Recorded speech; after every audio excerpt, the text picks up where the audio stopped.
We're going to have to get Angela to show us pictures later. So, fun with forms. Starting the week around December 15th, there's going to be a bunch of new forms. I mean, a bunch of new forms. Some of them are actually new, and some of them are used forms. I mean, not new forms, but used and have been revised. And we're going to focus on some of the ones that are more commonly used.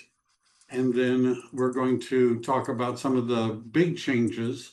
Later, once the dust is settled, I'm trying to do probably a new session on the residential listing agreement, the purchase agreement, the buyer representation, broker compensation agreement, and some of the other forms. And I've thrown in a bonus because the EXP actually has a couple of new forms too, which I'm going to share with you, one of which we probably won't have to use because, hey, we're in California. And the other one we will be using, but I'll mention that at the end as an extra benefit of joining us. So what I've done is I've made a list, and this is not the complete list of all of the new forms or the revised forms. It's just the ones that I thought were particularly interesting or expanded. And there's a summary going on in a workflow and all of that. But I thought we would start by looking at some of the forms. And let's start with the RPA, the Residential Purchase Agreement. Now, if you want your own copy of all of these, and you'll see I have a link and you can download it from there, but in my folder, I have all the forms, which I might share that link with you at the end if you Venmo me, a few bucks. But you also could go to the CAR.org website and you could go up to search and you could type in new forms and then you could click on the first result and you could download all of the new forms and the revisions in a zip file and you could, do what I do and read them, oh my God. So we're going to click on, I hope this all works out very good. So some of it isn't a big deal. I'm going to focus on some of the things that were changed. Notice I like it that my Gemini is already giving me suggestions about the form. I don't need its help right now. They've cleaned up a little bit at the top about the city and the county and the zip code, not a big deal. Assessor's parcel number, you would think that that would be pretty obvious, but sometimes there are properties like in my area that are technically in San Jose, but they're sort of in Campbell, and you really don't know. It can be a little confusing, but I'm not going to spend time on that. What we're looking for is red stuff. Now, one of the things that we're going to start with has to do with paragraph M in possession. And what the point here is that the word tenant does not mean renter. That's not what it means. And if you're thinking, well, yeah, it does, then my question would be, have you ever heard of a joint tenant? Ever heard of a tenant in common? Are they renters? Well, the answer is no. No, actually, that's a form of ownership. So the word tenant doesn't mean renter, right? Because a lot of times agents confuse that and they think, well, if somebody is not paying rent, then they're not a tenant. But the word tenant comes from a Latin word tenare, which means to hold. Like tenured teachers can't be fired, tenacious people don't let go. So the point is that if there is any adult living in the property other than the title owners, they're a tenant. Now, they may not, I hear little noises in the background. I'm going to mute everybody. You have to unmute yourself if you wish to yell at me. So a nephew is living in the guest room, not paying rent. House is being sold. Nephew does not move out. What can you do? Can you just physically throw them out? No, they're a tenant. and they have the rights of a tenant, whether they're paying rent or not. So what this is making it very clear is that if it's occupied by tenants or anyone other than the seller, you need to use the TOPA form, the tenant occupied property addendum. And they make it clear, this is the other red part, that it's subject to tenant rights unless primary or secondary residence in 3E or otherwise agreed in TOPA. The point is that if there's anybody other than children living in the property that are not on title, you need to always include the TOPA form. Some of this is just cleaning up where it tells the pages. The contract got longer. It didn't get shorter.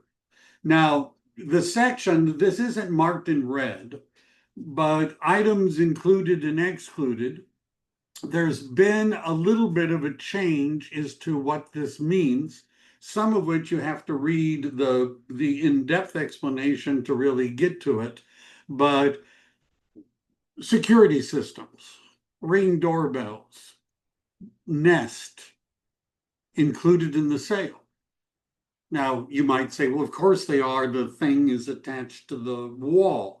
How about the wireless equipment that connects to those devices? The wired, you would probably think would be included in the sale because it's wired into the building, but what if it's wireless? Is it included in the sale? And the answer is yes. That even if it's part of the security system and even if it's wireless and you've checked the box for security camera equipment, security systems, if you've checked smart home control, if you've checked those boxes, it includes wireless devices as well. And also, if you read the long paragraph, which the reason for coming to this is so you don't have to, I realize that, but the seller is obligated to turn over to you warranties, any documents that are related to it, transfer, passwords, all that sort of stuff so that you can use the equipment. Because what's been happening is that the Nest thing is still stuck to the wall, but everything else is gone, right? And it's like, well, you're on your own, figure it out, and even nowadays, garage door openers are often done by phone apps and things like that, and that account and all that information would need to be disclosed to the buyer. All right, what else? As I'm zooming through this, Fair Appraisal Act Notice. Now, this isn't necessarily, there's a Fair Appraisal Act, and most of what's been changed is the result of lawsuits. So what was happening is that they would have a property appraised and the pictures and other things that were on the wall kind of indicated, let's say, ethnicity of the owners. And then they would change all of those pictures and things so that it represented a different ethnicity and have it appraised again. And sometimes the appraisals were very, very different depending upon those factors. So there's a law against that, as you might imagine, and appraisers and others were being sued. So this is a statement of the Appraisal Act Notice. So it has to be unbiased, objective, not influenced by improper or illegal considerations, including but not limited to race, color, religion, religious dress, grooming practices, gender, sexual orientation, marital status, medical condition, and on it goes. If a buyer or seller believes that the appraisal has been influenced by any of the above factors, the seller or buyer can report this information to the lender or mortgage broker and file a complaint with the Bureau of Real Estate Appraisers, right? Which is something we would like to avoid. Now, my takeaway from this is the advice I would always give to a seller. And the advice I would give to a seller is if you want to get the most money possible from the sale of your home, we need to get the home in showing condition. And if you want to know what the goal is, what it would look like if we were doing our best, take a look at new home subdivisions and look how the models are staged and what's on the wall. That's the goal. Because the subdividers spend a lot of money determining what gets people to buy property and pay the most money. That's why we tell people that you might want to take down all of the family photos. I've actually had buyers, by the way, looking at family photos, there's a wall of them, and say, oh, we don't want to take away these people's nice home from them. Right? That wasn't really what the seller was in. They wanted to sell.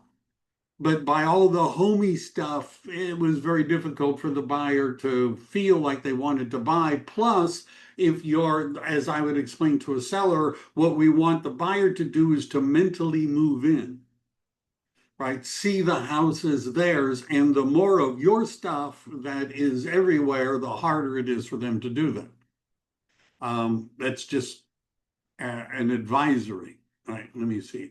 Electrical system inspection advice disclosure. Seller advises the buyer that in a purchase of real property, it may be advisable to obtain an inspection by a qualified professional of the electrical systems of any buildings included but not limited to the main service panel, sub-panel, wiring, substandard, recalled, faulty wiring, etc. That may cause a risk of fire, may be difficult to obtain insurance, limited electrical capacity may make it difficult to support future, older houses oftentimes have electrical panels that are completely out of date. The wiring is out of date. Buyer moves in, connects computers, servers, widescreen TVs, monitors, security devices, and the system shorts out, causes a fire, and, burns the house down. Also, insurance companies now, if they're looking at older homes, they oftentimes are, before they insure it, want to make sure that the electrical system is up to capacity. Now, what about a property inspection? Well, first of all, does everybody realize that it's not that hard to become a property inspector? I don't know if you know that. There's a certification program, but it's not like they're contractors. So they sometimes will say, oh, the electrical panel we checked and it seems to be out of date. We would recommend that you get an inspection by an electrician. Now, personally, and I see agents that do this, if you have a property inspection and the buyer says, well, I want more, I want to know more, the agent and the buyer get another property inspection, which, by the way, most of the time looks just like the first one. And my advice would be to ignore getting a second property inspection, but to go through the first one and identify all of the areas where the inspector said you ought to talk to a plumber, you ought to talk to a contractor, you ought to talk to an electrician, and get those professionals out to evaluate the property. Because the property inspector is not an electrician. The other advantage, of course, of having the contractor do it is they'll give you a bid, tell you what it would cost, whether or not it's safe. Condominium seller is located, pay any required fee in paragraph the following unless seller otherwise delivered to buyer the most current version of said documents. So this is about getting copies of the HOA documents, and you're supposed to have the most current version. Of course, we all have the most current version, don't we? I mean, it's not like real estate agents knowing it's going to take a long time and cost a fee to get a copy of the HOA documents. I mean, we wouldn't like go look at active and pending listings and see if they have a disclosure link and then download their copy of the documents so we can upload them in our disclosure package, right? I mean, we wouldn't do anything like that because we're assuming that they have the most current documents, but then, well, they may not, right? So that's just sort of a little bit of a reminder about that. Preliminary report. This is just making it a little bit clearer, I guess, because when we're talking about title and as a contingency, What we're talking about, first of all, is that the preliminary title report does not contain anything that's really scary because it says, as under condition of title, title is taken in its present condition, subject to all encumbrances, covenants, conditions, restrictions, whatever. And then later it says that the ability to get title insurance is also something that the seller has to do. So this is a just a statement of that. There's a federal reporting requirement, geographic targeting order. If buyer is a legal entity and the property purchase price is at least 300,000. Now, in Silicon Valley, that means, a mobile home. And the purchase price is made without a bank loan or similar external financing. A geographic targeting order is issued by the Financial Crimes Enforcement Network. Now, I talked about this when I went that other class that I did, which I don't even remember when, but may have been last week. I don't know, about the new laws. And the form is actually already being included in the packages. If you get a C.A.R. purchase agreement package, it's already there. But what this is all about is generally luxury properties, although 300,000 is a low bar. But you understand this is a federal law, right? And 300,000 in the United States is kind of a nice house. But it's people that pay all cash or have a hard money loan and they don't get a normal bank loan. What's the difference between the two? Well, if you get a normal bank loan, they want to know who you are, right? They want to know. They want your social security number. They want your tax identification number. They actually make sure you are who you say you are. But if you're paying all cash or you're getting a hard money loan, then that vetting normally does not occur.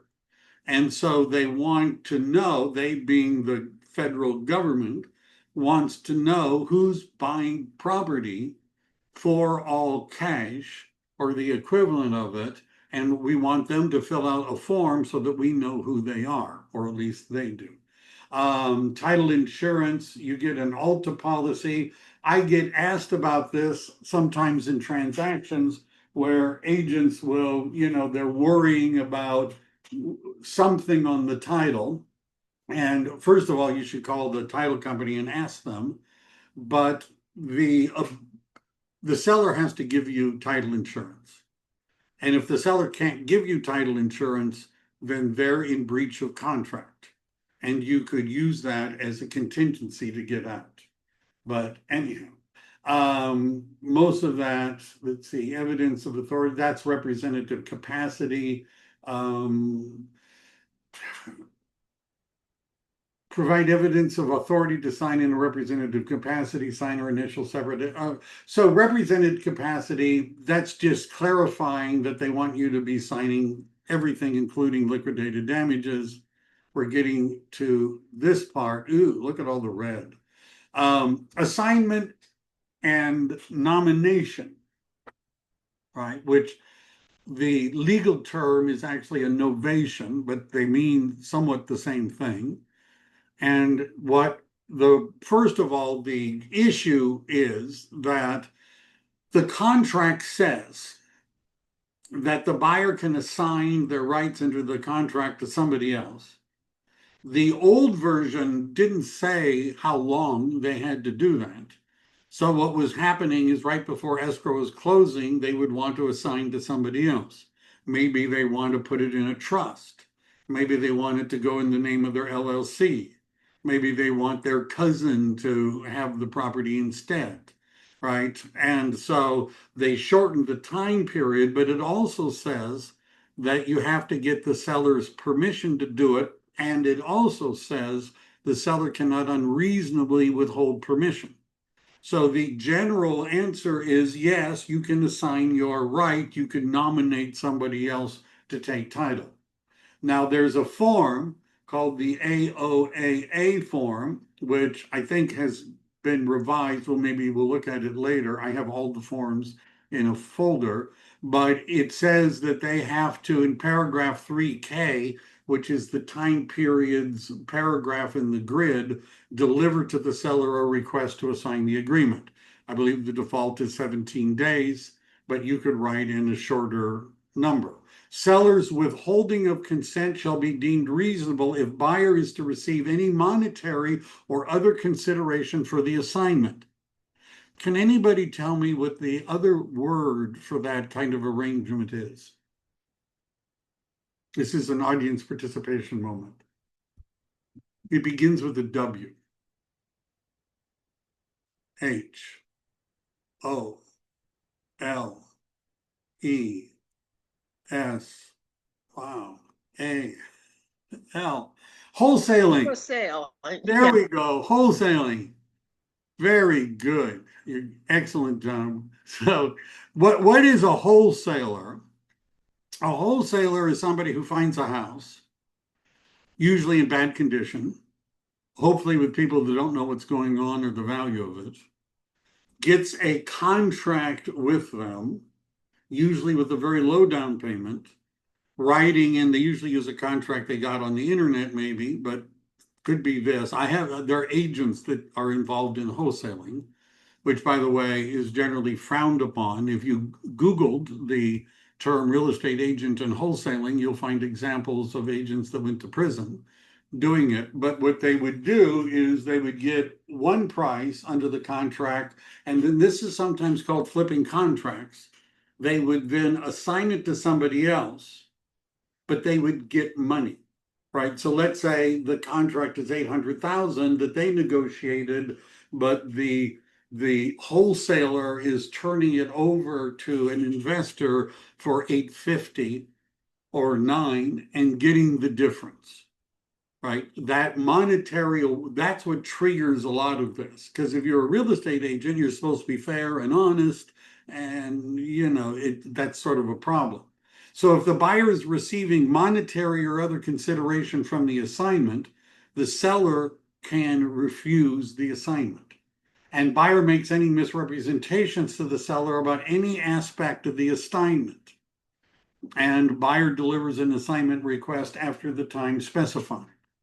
There's been a lot of abuse of this because you have people don't really know what their property is worth. They're not very sophisticated. They get talked into signing a contract. The house is really worth a lot more money. The agent, or in this case, we're talking about agents, sells the contract to somebody else. By the way, in EXP, there's a policy against doing this without the broker's express approval. Anyhow, if there's a difference, if the assignee is the buyer's wholly owned entity or trust, then the assignee does not need to re-sign all the agreements. That's sort of always the issue. So if you've assigned it to somebody else, what about all of the pages of the contract? What about all of the disclosures? What about all that stuff? What about all the inspections and the reports? And the answer is it's supposed to be re-signed and initialed by the assignee. Supposed to be. And sometimes it says, like on a report, you just have to sign the first page to prove that you had it. You'd have to read initial liquidated damages. Everything would have to be redone, which makes it kind of a hassle. But if the buyer is simply assigning it to a family trust, as an example, or wants it in an LLC because they've decided to become an investor, then they don't have to assign everything because the representative capacity of the LLC or the trust is the same person who signed all the documents in the first place. Legally authorized signer represents the entity for which the person is acting already exists and is in good standing. You may find this hard to believe, but some buyers don't even have the trust or the LLC created yet, but they're planning on doing it. They're working on it, but they still sign the contract like it existed, so it would be less paperwork later on. Well, that doesn't really work because you can't be a representative of an entity that does not exist. And you have to deliver to the other party and escrow holder within 3 days after acceptance evidence of authority to act in that capacity, such as certification of trust or probate under the probate codes, testamentary letters, court order, power of attorney, etc. Right? If it's a trust, there's a particular page in the trust that says who can sign for the trust. They want to see that. If it's an executor or an administrator of an estate, there's a part of that that says who can sign on behalf of the estate. They want to see that. Definitions, some of this it's all red, but they basically tweaked a lot of things. What is acceptance? Now, you would think that's a pretty obvious thing, right? Because that means when it's signed. But notice the phrase, it is fully executed in writing by the recipient party and delivered to the offering party or to that party's authorized agent. So acceptance isn't, buyer makes an offer, we counter the buyer's offer. Before we get back the signed counteroffer, we get another offer higher than our counter. We accept it. We call the buyer's agent and we say, hey, tough luck. We just accepted a higher offer. And the agent says, no, we've already signed the counteroffer. Not good enough. Because if they haven't communicated or delivered the acceptance back to the offeror, right? They're the offeree. If they haven't accepted and delivered or communicated it back, they could change their mind, right? They could just change their mind and not send. I've actually had cases where the client said, don't send it to them yet. We're still arguing about it. So it's not just when it's signed, but when it's delivered. Now that becomes important in counting days, because the counting of days is from the date of acceptance, which isn't necessarily the date it was signed, right? Could be, usually is, but doesn't have to be. Agent means broker, salesperson, broker, or associate. Agreement means the document and any counteroffers or addendum. They're incorporated when signed and delivered. I keep hearing noises. I don't know. Is it? I don't know.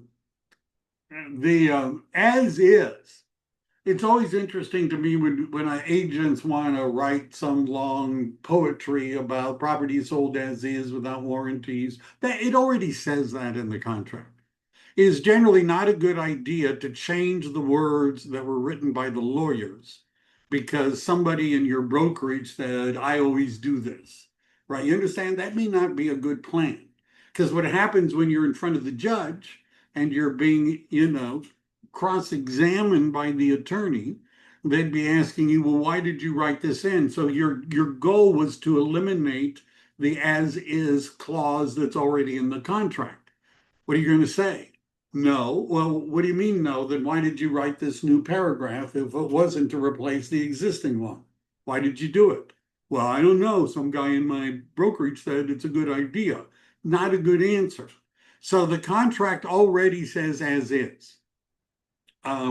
Now, what does that mean? It simply means the seller is not obligated to fix anything. Does it mean the buyer cannot ask the seller to fix stuff? No, it doesn't mean that. Does it mean that the buyer can't ask for a credit? No, it doesn't mean that. Does it mean that the buyer can't cancel the contract based on an investigation contingency? It doesn't mean that either. All that it means is that the seller isn't obligated to fix stuff. Back in the ancient times, in the old days, the California Association of Realtors contract was not as is. It had a list of things that the seller was obligated to do: a Section 1 termite clearance, a 1-year leak-free warranty from a roofing contractor, all plumbing leaks to be fixed, any broken glass to be repaired, broken seals and double pane windows had to be fixed, all debris had to be removed. It was a nice list. By the way, that type of an idea exists in a contract used in San Mateo County called the PRDS contract, but it hasn't been in the C.A.R. contract for a really long time. So the seller doesn't have to fix anything, but the seller still has to tell the buyer anything the seller knows that's a material fact that could be wrong with the property, and the buyer can back out, whether it says as is or not, right? As is does not mean you have to buy it no matter what. It doesn't mean that.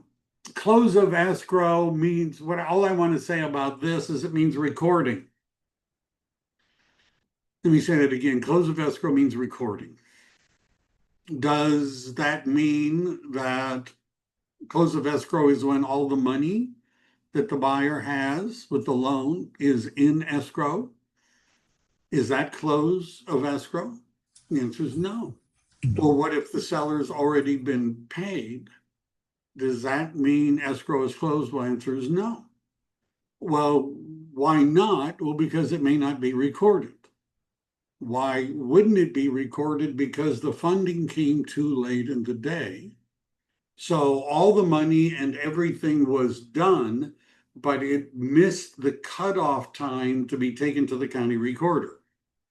By the way, if you want to see a lot of angry people, when this happens on a Friday, so that the seller has the money, buyer's done everything they can do, but they miss the recording time for Friday, which means it won't record until Monday, which means it's not their house for that weekend. And maybe they've already made arrangements to move. Too bad. You can try and beg the listing agent to beg the seller to let you in early, but that rarely happens. What I want to say about counting days is, and they basically made this longer to try and make it clearer, because a lot of escrows that we're having debates over involve the stuff in red and definitions. So if the contract is signed by the buyer and the seller and delivered back to the buyer today, is today day one? If we're supposed to close in 30 days, is today day one? 17 days to remove conditions and contingencies, is today day one? And the answer is no, tomorrow is day one. And by the way, sometimes you have to look at a calendar.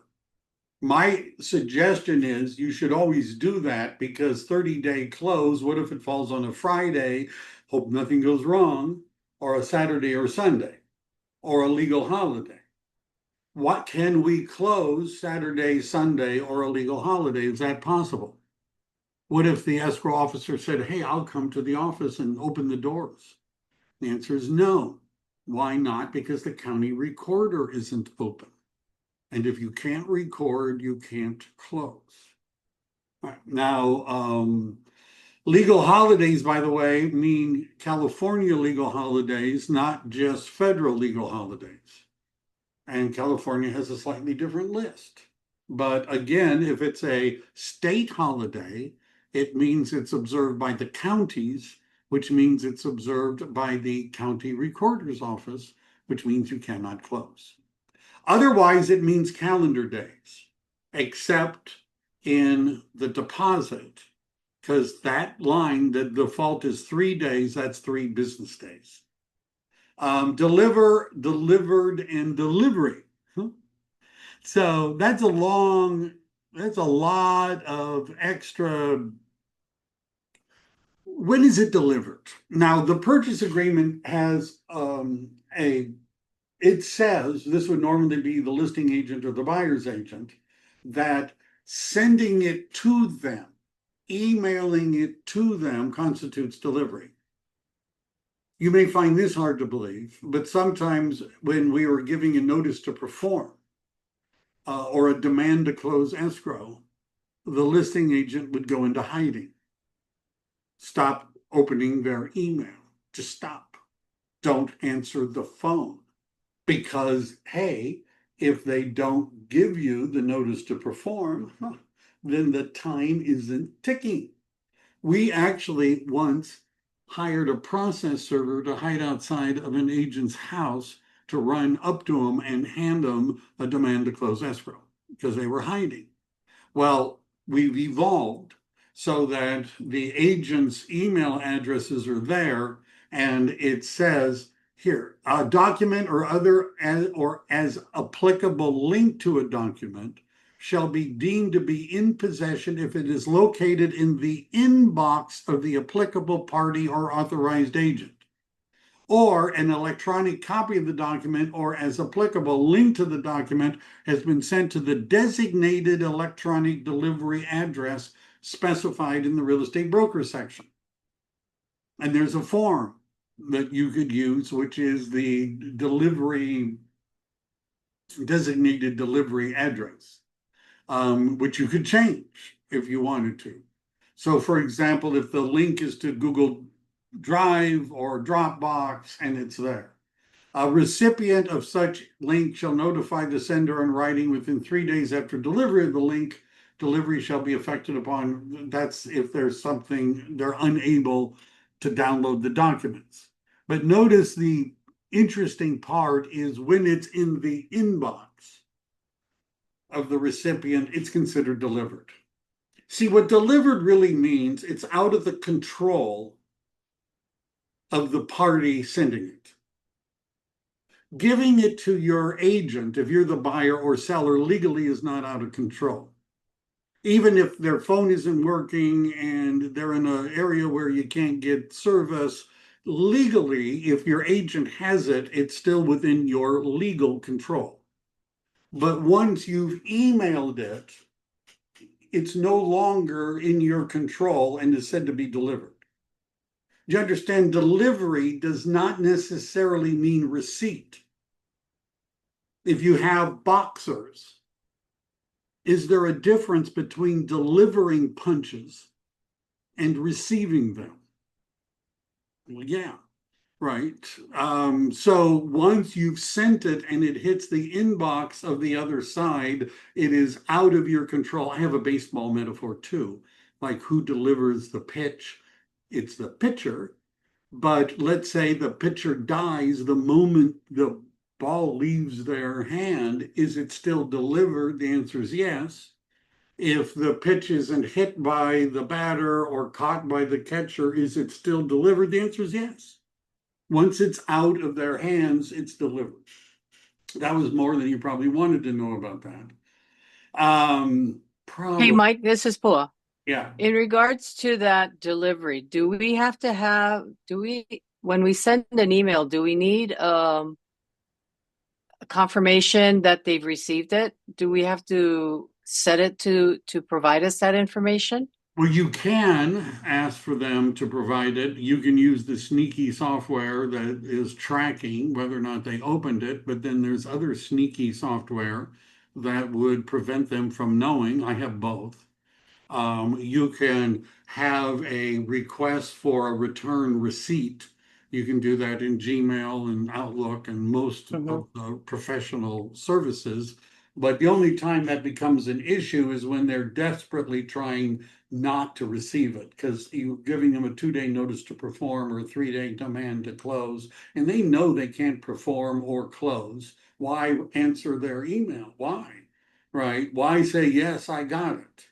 But we do the best we can. You can prove it was sent, and you can prove to what email it was sent to. So that's sometimes all we have. I used to have tracking software that it cost something, but if they forwarded it to anyone else, it tracked that. If the documents were opened, it tracked that. If they forwarded and those documents were open, it tracked that and would tell us exactly where they were. I had an agent saying, you never sent it. I know you never sent it. And I said, you were out of town last week, weren't you? And she said, yeah. And I said, were you in Dubai? And there was silence, and she said, yeah. And I said, that's where you read it. You know, my tracking software knew. All right, let's look at another fun document, the Buyer Representation and Broker Compensation Agreement. I'm spending most of my time on the big ones, right? There's a lot of new forms and changes, but how am I doing? I better keep going. So what does it say here that's different? It allows you to identify if the buyer is a corporation or an LLC.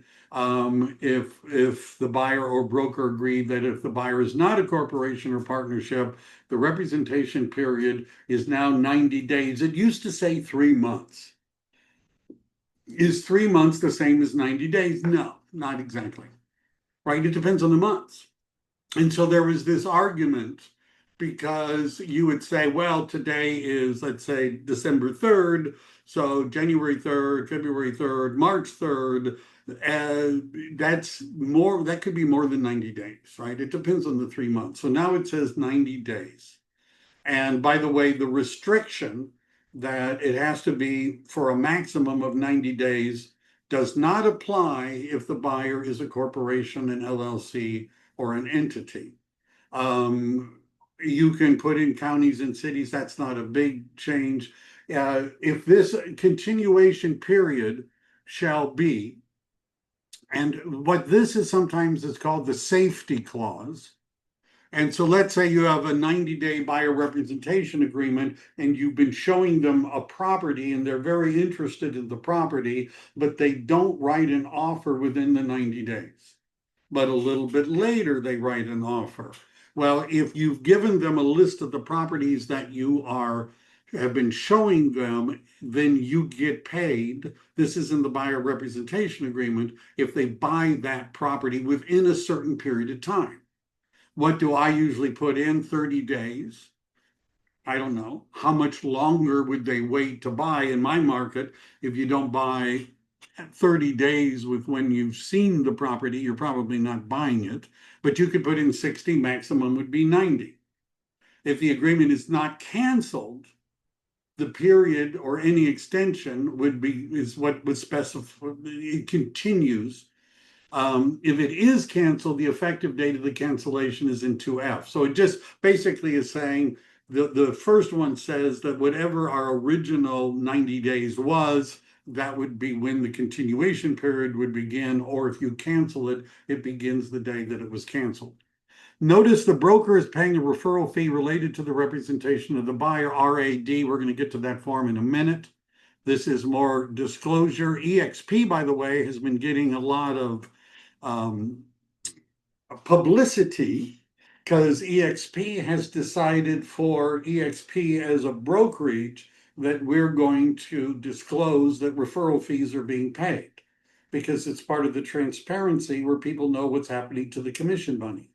But California, because we're special, has already created a form. So the brokers at EXP say you can use the RAD form, which we're going to get to, but if you're not in California, EXP has a different form. What else? Broker will receive compensation from buyer and another source. That's the RAD form we're going to get to. Termination of agency. Not a lot. I don't have a lot more to add. Just let me look at it one more time. I want to talk about the RAD form before we. Buyer acknowledges and agrees that both broker's agency relationship with the buyer and duties to represent the buyer shall terminate either upon this agreement's expiration or the effective date of any cancellation, whichever occurs first. That's pretty much all that says. Let's do RAD since we're talking about it. Now, some of the forms like the RIPA, many of the changes are the same as the RPA, but they're just in the other documents. But look at all the blue, not red. And that's because this isn't a modification of an existing form, it's a brand new form. So partly it begins by saying, what's the difference between being a realtor or a realtor, if you don't know how to pronounce it, and being a real estate licensee? Does everybody understand there's a difference between the word broker salesperson, licensee, and agent, and realtor. Those kind of oftentimes we think of the same person, but there's a difference. A licensee is somebody who has a license, a broker or salesperson. A realtor is somebody who's joined the union, sorry about that, the Association of Realtors. An agent is somebody representing somebody else in a transaction with somebody else.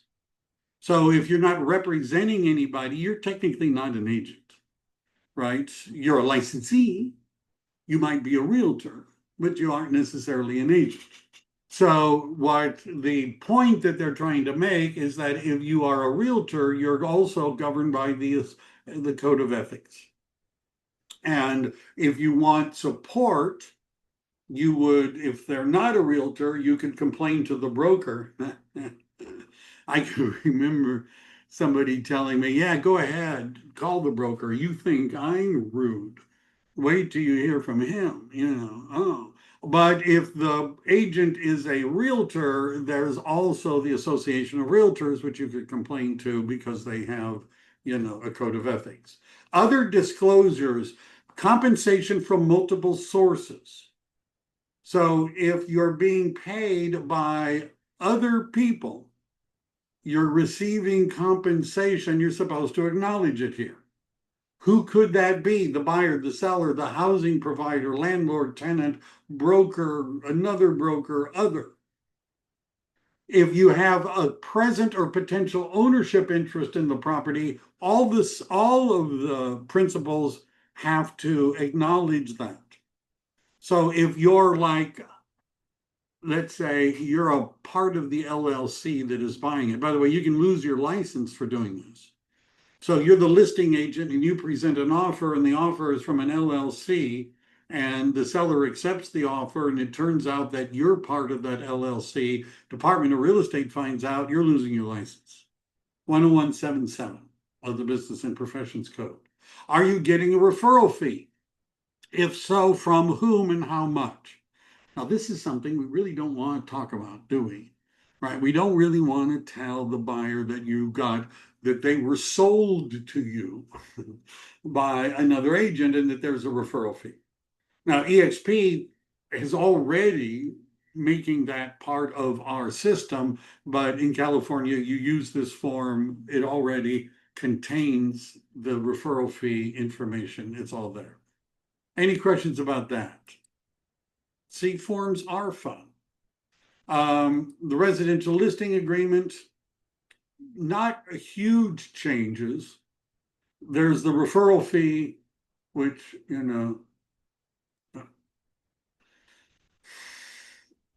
there's very little in the RLA. That's digitally altered images. Yeah, all right. I talked about this in the new law. It doesn't apply to real estate agents' profile pictures.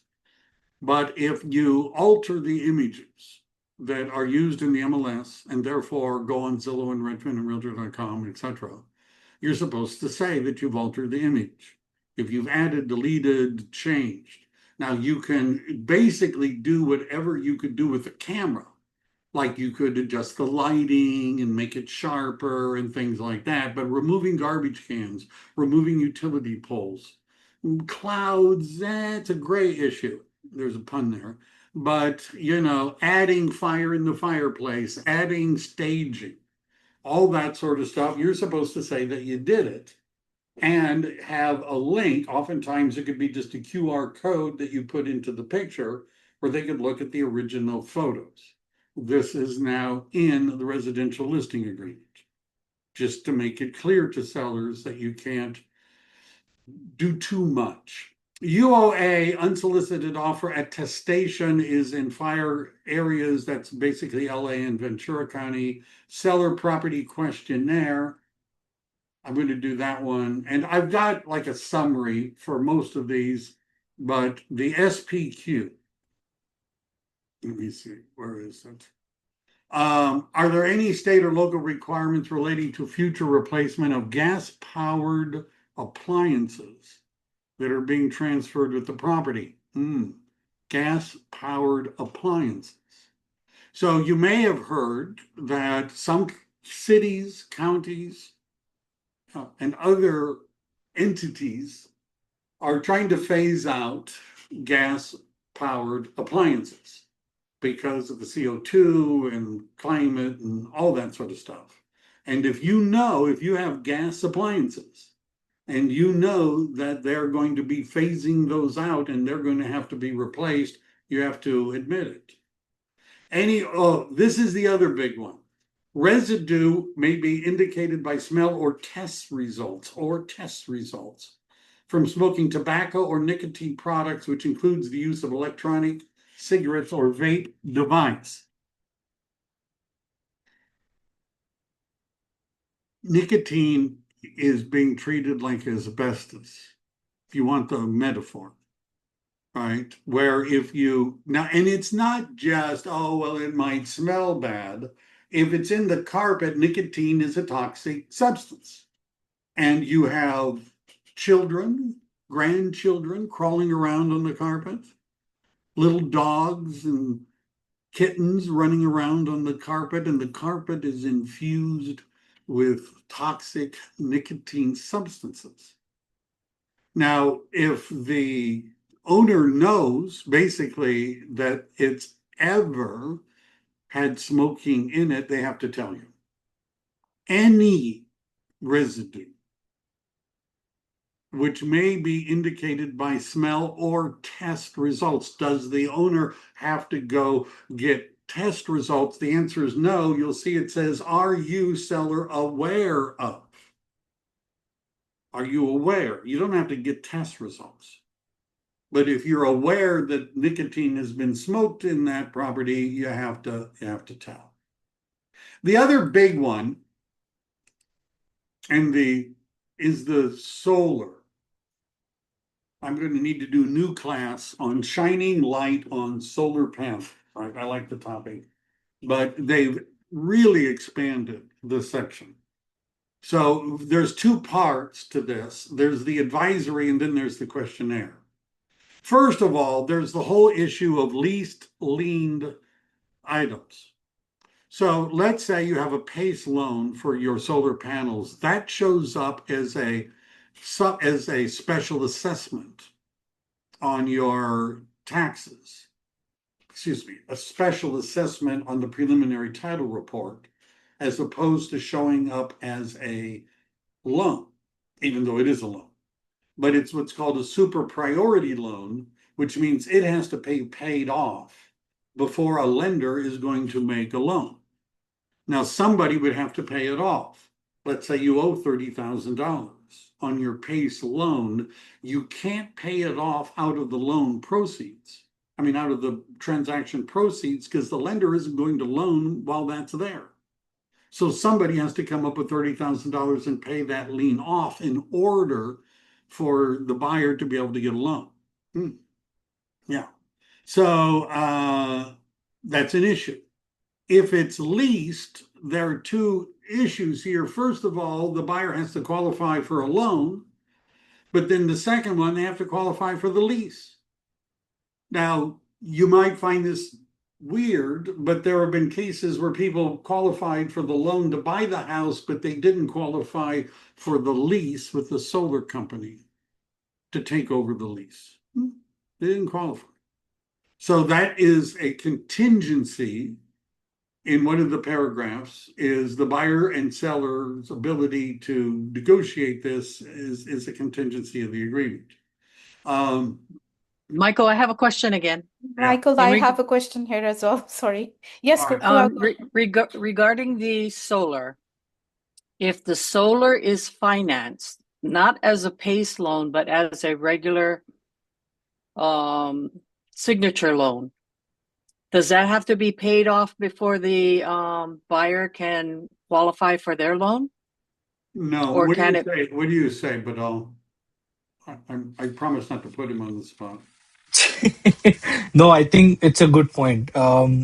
So there some of the cases it's depend by solar companies. Sometimes do is they do release the lien from the title and they add back once the transaction is closed. But some of the cases they don't do it. So it I think depend on solar to solar company. One of the cases we had a second lien withdraw, like cash out, and solar company did not want to release the lien from the title, and because the solar company was going through bankruptcy and someone else was buying the company, and the loss of, so just keep in the mind when you see either you presenting from buyer side or seller side, when you solar is on the title, prelim title, make sure talk to solar company and make sure they are agreed, or just add the contingency on the contract. And V, thank you, Vidal. It also refers in the red part to the UCC1, which is also called a financing statement. Because Correct. even if it's leased, the solar company is going to record, it's like a recorded fixture. And it appears on the preliminary title report, which makes lenders nervous. And so a UCC1, Uniform Commercial Code Financing Statement 1, is a proof that, like, let's say the seller is saying, I already paid off the loan, I own it. Okay, prove it. Well, I've got all the payments I made. What do you have from the solar company that says you paid it off? Well, they wrote me a congratulatory letter.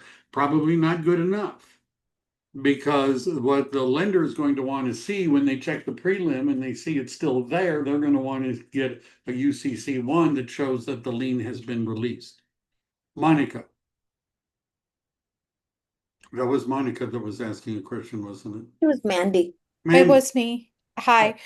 So why would, if the buyer has already gotten the loan on the property, why wouldn't they get a loan on the solar equipment if that would be applied? Is it because they are applying for a second loan, or? so the house is real property and is probably going to appreciate. The solar panels are not real property and are likely to depreciate. So it's a depreciating asset, and usually the requirements to get a loan on a boat or solar panels or a RV is a very different loan than to get a loan to buy a house. So ongoing mortgage and other land, they don't do that, right? Only certain companies do that kind of a thing. And so it also is another, it changes your debt to income ratio, it changes things. So what if the seller, let's say the house, the seller wants to sell the house for $2 million, and they're looking at it as part of that 2 million is going to be to pay off the solar loan that they have. Is that not allowed? Sure, that's allowed. You can pay Okay. it off. You could pay off the lease. You could buy out the lease. No, what I'm saying is at closing, can the funds from the Unless 2 it's a million? PACE loan, the answer is yes. Okay, awesome. So there's more to this questionnaire instructions. One of the batteries, they're not the same thing as the solar panels. Their life is a lot shorter than solar panels. So part of this, and we're not going to have time to go through the solar property questionnaire, we'll do a class on solar power. How about that? And I'll have a lender, I'll have an escrow officer, and I have a guy that works at a solar company. And we'll do going through the forms and do all that sort of stuff, because there's a lot more issues, right? We'll schedule that soon. How about it? All right. Yes, please. Yeah, doesn't that sound more fun with forms? So I've given you more stuff. There's a workflow. There's really tables that explain what's really been changed. And so it makes it a little bit easier. I've linked to most of the forms. I've gotten some checklists and things like that, some red flags. These are the forms that EXP is going to require. The RAD satisfies, oops, that's a video on, that's what it says. But the consumer choice form that EXP is going to start requiring, basically, and by the way, I've always, if I were talking to a buyer, I would say you ought to talk to 3 lenders. If your money's in the bank, you ought to talk to the bank. If your company has a credit union, you ought to talk to the credit union, and you ought to talk to a mortgage company. I use Envoy Mortgage. Why don't you start with them? Right. So this is just a similar thing where we're not saying I only have one home inspector, one termite company, etc. By the way, most buyers don't want to call a bunch of them and figure it out for themselves which one they want to hire. They'll just say, tell us which title company you want to use. You know, we don't really care about that. We expect that you know. But, and that's true for home warranties. I used to give people copies of home warranty brochures so they could read what the different coverages are, which I still think is a good idea. But this is just a form, and it's an open source form. But so your brokerage is allowed, if you're not at EXP, to change it. But it explained, there's some scripts about how you might want to explain it. But this and the referral form, RAD satisfies the expanded referral fee disclosure. I've been told by the brokers in California that the C.A.R. RAD form will suffice. But if you want to read what EXP's form looks like, it's all there. I just threw that in as a bonus. All right. How is that? Fun? Absolutely. It Good, was great, absolutely. Michael. Thank Amazing. you. Yes. Amazing. Yeah, thank you, Michael. Well, Yeah, thank where's you the all. wine? The wine, it's all gone. But usually with agents, there's a lot of whining anyhow. That's been my. All right. Thank you, everybody. Have a great day. Thank care. you. Bye. Thank you, Michael. Bye.